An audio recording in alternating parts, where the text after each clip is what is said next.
Hey there. All right, we are going to break down fierce pose, Utkatasana. This pose is often called chair pose because it kind of resembles how you would sit in a chair, but that's pretty dull to me. So there's nothing dull about this pose, which is why it's called fierce pose, because there's a lot going on. You'll see what I mean. So let's find some open space and we're going to stand up. Okay. Let's talk about our feet. So traditionally, the big toes are touching and there is maybe a thumb or two thumbs width distance between your heels.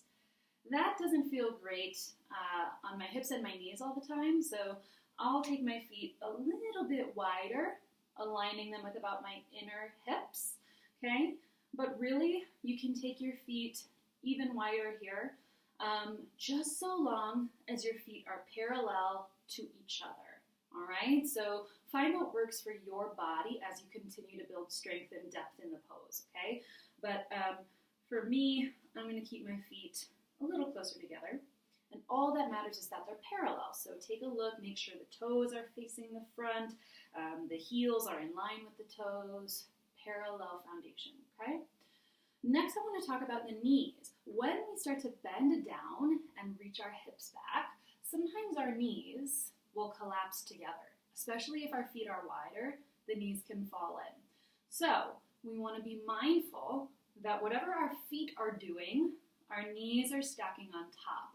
So looking down, make sure you can see your toes right in front of your knees and that your knees are in line with those second and third toes. This way it keeps our hips, knees, and feet all in alignment together.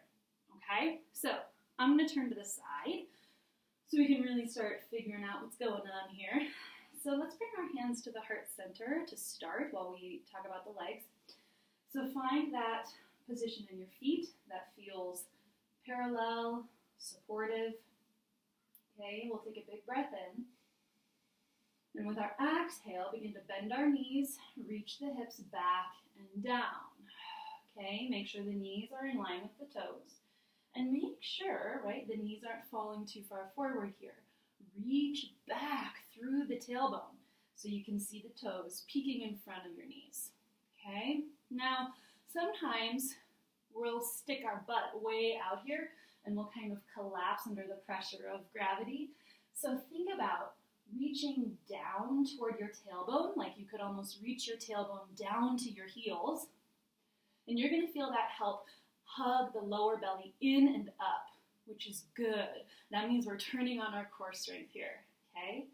So root down through those heels, reach the tailbone toward the heels, and draw the navel in and up.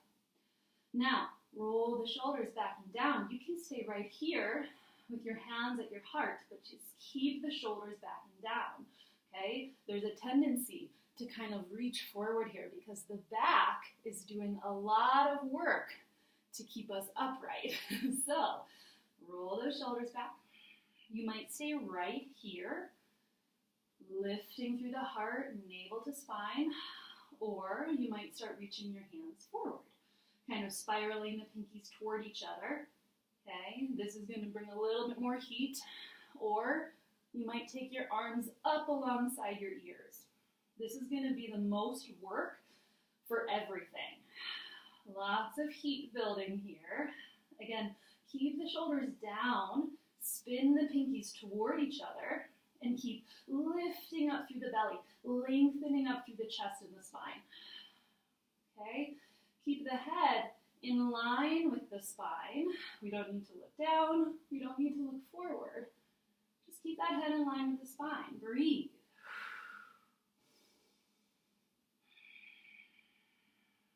Okay. When you're ready, you can either straighten the legs, forward fold, stretch out the hamstrings,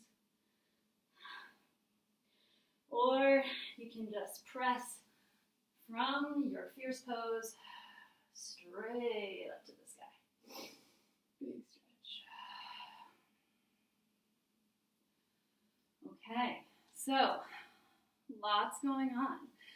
You don't have to stay static in this pose. There's tons of variations that we can add on in here. I will show you one of my favorite, especially if you want to generate some heat. So let me turn to the other side, okay? We're going to inhale at standing. Exhale to sink down. Listening to your shoulders, if they have space to reach forward or up. Take a big breath in. And then exhale, sweep the fingers, palms down, straight back, draw shoulder blades together. Inhale, reach up. Exhale, sweep back. Inhale, up. And back. Navel to spine here. Lots of activation in the core and the back.